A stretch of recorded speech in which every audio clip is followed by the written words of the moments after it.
Assalamu alaikum warahmatullahi wabarakatuh. Bandiraɓe fulɓe mi silminake dow moɗon, mi hofni on kala gonɗon nder duniyaru fuu. Ɗum derɗirawo moɗon Adamu Haruna. Hande mi waddani on be tindinore feere, tindinore e wagginore. Kuje ɗiɗi mi waddani on hande. Tindinore arandere nde mi tindinta en, mi tindinay on lawol ngol goɗɗo tokkata hefta photoji muɗum bilinoɗi e nder téléphone muɗum, ko ma ɗi wiluno be jotta kam be bofol ma bo be andangal mako. A tawan goɗɗo e mari photoji wari ha wila goɗɗi feere se hawta a tawa wili ɗiɗi fuu, ko andana ɗum tan se wara a tawa wili photoji kala goɗɗi nder téléphone muɗum fuu. Non ma ɗo kasuna ɗuɗɓe, ma bo a resa téléphone maɗa goɗɗo wara hosa wilanga ko andana téléphone ko be haɓɓere. To a wawan ɗon application feere min tammi tindingoma, to a télécharge application man ni a wawan a lorna photoji maɗa gonnoɗi nder téléphone mayɗi pat be koyɗum. Non wagginore nde min gari ha min baggina bo, min ɗon baggina mo fu taskito photoji e vidéoji ɗi o wawata watugo e téléphone mako. Ngam en andi zamanuru may ɗon wonnake joni ndu sanjake, e laabi bo ɗuɗɗi ɗon ɗi goɗɗo wawata binciko deydey ko woni nder téléphone maɗa. A wawan a jogi téléphone maɗa tammi en ko woni nder téléphone maɗa antenne wawata larugo ɗum, goɗɗum ɗon wawan lara kala photoji goni nder téléphone maɗa e vidéoji fuu. Sey mo fu taskito isin photo ngol mi hosata, mi hosa hoore am, ko a tawan jotta kam a yaha an aɗo nder suudu maɗa ɗa feere maɗa, a wawan a hosa photo deydey isin ɓornugal ngal ɓornoriɗa fuu, isin ko rewɓe musamman. A tawan o wawan o hosa photo ngol fottanimo fuu, o wiya ko ay ɗum hanko feere mako wala ko yalimo, wala mo wawata yugo ɗum téléphone mako. To ɗon lawol ngol goɗɗo tokkata wawan kala photoji gonɗi e téléphone maɗa fuu o larani e téléphone mako. To dalila majum ɗo mi ɗo waggina himɓe mo fu taskito isin photoji e vidéoji ɗi wawata resa e téléphone muɗum. A wawan a mari téléphone fuu a soranga, ko a sahanga goɗɗo koko nandi be majum ni a sendira be magga ko nga wujje. Goɗɗo wawan ya hosa deydey, to hosi téléphone man ni wawan naftira be application ɗum mayɗo ko be haɓɓere lorna kala photoji maɗa e vidéoji ɗi gonnoɗi nder téléphone maɗa fuu, wawa wurtina ɗi. To a hosino photoji goɗɗi deydey ɗi kanayi ko vidéoji, o wawan wurtina ɗi ha duniyaru nda ko wane waɗi. Non may ɗo ɗum fottantama, ɗum fottanta e kala bandiraɓe maɗa fuu. Dalila majum on mi wiya cuwa mi waggina duniyaru heɓa famana ɗum. Non ha nder vidéo man ɗo min tindinay, min kollay on lawol may deydey no ɗum waɗirte ɗum fuu. Ngam may ta mi ɗiɗina on surutu, tokke mi nder vidéo may jehen giyen deydey ɗo ɗum tan mi salorago. Amma heddego man miɗo siftinora on, to hande on arande maɗa wargo ha jeygol Placo TV, laaru sera ɗon ngal jungo maɗa ñamo, a laran bindi boɗeji ɓeɗo vindi abonné, se a abona ma bo subscribe to téléphone maɗa ɓe anglais woni abonugo moɗon non nde ko ɓeddata sattinango min jokke min gada ko waddango on vidéoji feere feere. Tangue jite hala liking, sera ɗon ngal jungo maɗa nano a yiyan kolel waɗini liking, on gada liking to vidéo may fottani on. Tangue jite waɗugo sharing, on gada partage na bandiraɓe moɗon e sobiraɓe deydey hamɓe bo ɓe mbawa ɓe dara ɗum. Ngam ma en dille giyen deydey no ɗum tan min salorago.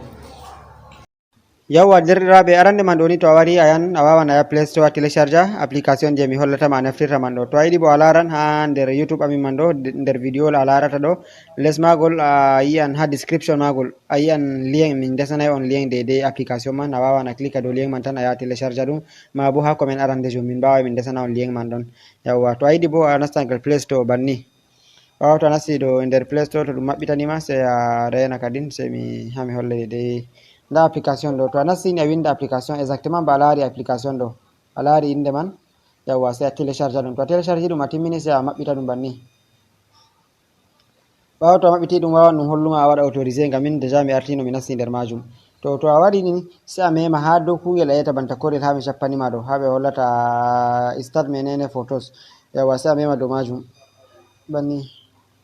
ɓawa to a memi dow majum sey a rena ɗum fuɗɗay waɗugo kuje ɗo recherche. Jotta ɗo photoji min ɗi mi wiluno nder téléphone am ɗi ɗuuɗi wane, ɗum wawai ɗum neɓa. Jotta nda ɗum ɗo ɗum waɗa recherche, ɗum waɗay ko waddoygo photoji man ɗo ɗi fuu be hakkilo. Yawwa sey en ndena ɗum hedde ko ɗum fuɗɗa waddoygo. Min kam to ɗum waddi ko da ɗum photoji ɗiɗi ko tati seɗɗa tan deydey je mi tindinirta on, heɓata vidéo may ɗo ngol juuta. Jotta ha en ndena deydey photoji may ɗo ɗi puɗɗa warugo. Yawwa mi tammi on daari nda photoji may nda ɗiɗo ɗi puɗɗi warugo déjà on gi ɗi ngara ɗi maɓɓito, a laari nda photoji may ɗo ɗum fuu ɗum photoji deydey ɗi mi wiluno ha téléphone am, gonnoɗi ha téléphone am mi wiliɗi. On daari nda photoji may. To banni ɗum tokkata ɗum waɗa ko waddangoma kala photoji maɗa bilinoɗi ɗi bilunoɗa e téléphone maɗa be haɓɓere, ko ɗi bofunoɗa biluɗa ha be vidéoji fuu. To jotta to a yiɗi banni ɗo a yiɗi a télécharge ɗi, misalu jotta nda photoji ɗo mi yiɗi mi télécharge photowol ngol be wongol, sey a wara mema dow ɗo banni, a koshangol banni, a laari mi koshingol, a loro a koshangol ma a sufta deydey ɗi marɗa haaje a wara ko koshugo ɗi. To a koshiɗi a timmini sey a wara a mema dow ɗo ha ɓe windi recovering, sey a mema dow majum banni. ɓawa to a memi dow majum sey a wara a mema dow layiwol arandewol ngol banni. ɓawa to a memi dow majum sey a waɗa ɗum waddonoyte banni. to ɗum waddoɗoyima to a yiɗi yerɓugo photowol may to a yiɗi a yerbanagol goɗɗo gal whatsapp ma a yerɓa gal whatsapp ko bluetooth ko zender ha marɗa haaje fu to facebook giɗɗa watugol ngol ma a watay to amma an to giɗɗa an a yiɗi a enregistrangol ha nder gallerie maɗa sey a waɗa enregistrangol nder drive ngel kugel ɗo sey a mema dow magel banni ɓawta memi dow magel banni sey a rena ɗum waddanma to ɗum waddanima banni sey a tabbitina ɗum waddanima dow adresse mail maɗa nda adresse mail am ɗo ɗum waddaniyam amma mi ñukkini ɗum yiɗa himɓe gi'a adresse mail am man ɗo a tabbitina adresse mail maɗa wari ha layiwol ngol to wari a tabbitini adresse mail maɗa wari sey a enregistrangol ha adresse mail maɗa may to ngol joɗake toon ni wala ko yaluma ɓe ko a meti a wiligol ngol wilo ngol wilatako sam sey to a yiɗi ɗo a sañanaygol kuje ɗo inde sey a enregistra jotta to min wala ko yaliyam ɓe sey to mi sañjanigol inde jotta mi enregistiran tan banni ɓawa to mi enregistrira ɗum a yi ɗum holliyam photoji tati ɗi kaɓana sofe gardago nder kuje ɗo am yawanda ɗum ɗo ɗum holliyam déjà ɗi sofe gardake ha nder drive jotta to mi yiɗi mi wawa mi wurto banni mi yaha mi ɗaɓɓita ha toye kuje ɗo may ɗo drive may nda ngel ɗo to mi waranno mi mema dow magel ɗo ni mi rena ngel maɓɓito jotta nda photoji ɗi may ɗi mi sofe gardinta ɗi ɗo yiɗi kaɓana maɓɓitago non ça dépend de connexion maɗa ha ndene nde maɓɓito ngiyon nda gotol nder maji maɓɓitake nda raringol ha ngol maɓɓito yawwa nda a laari photowol mayra ngol ɗo ngol maɓɓitake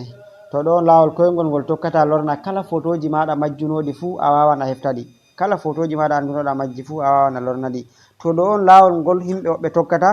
to keɓi téléphone maɗa ni ko a sorino téléphone maɗa ngam a tammi an a wili kala photoji maɗa gonɗi nder téléphone man fuu goɗɗo e mari lawol ngol hosata lorna kala photoji ɗi mbilnoɗa may fuu ko vidéo ji kanjum mi wi en haɓa hani moye fu taskito photoji e vidéo ji ɗi watata nder téléphone muɗum tatanmo ngam watiɗi ɗum téléphone muɗum to waɗi sendirgol ngel ko soraygel ko waɗa hunde feere to wiliɗi ni ɗi mbilake wala poɗɗo lara ɗi goɗɗo feere wawan lorna kala vidéo ji ɓe photoji ɗi gatunoɗa nder téléphone maɗa fuu wawan lorna ɗi yawwa to ɗo on mi wari ha mi tindina en seɗɗa nder majum mi tammi on paami yawwa kala photoji ɗi je marɗa haaje fuu mi tindinma ɗo lawol may on a tokkata a télécharge ɗiɗi fuu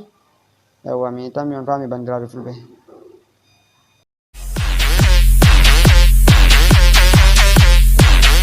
yawa bandiraɓe fulɓe mi tammi on laari laawol koyngol ngol goɗɗo tokkata lorna photoji muɗum ma bo vidéo ji muɗum ɗi wiluno e téléphone muɗum ma bo bilinoɗi yawa nonnoon on laari wagginore nde mi waggini on bo laawol ngol hanayi a waɗa ko hosugo kala photoji ko vidéo ji a yerɓane kala vidéo ji jottiɗi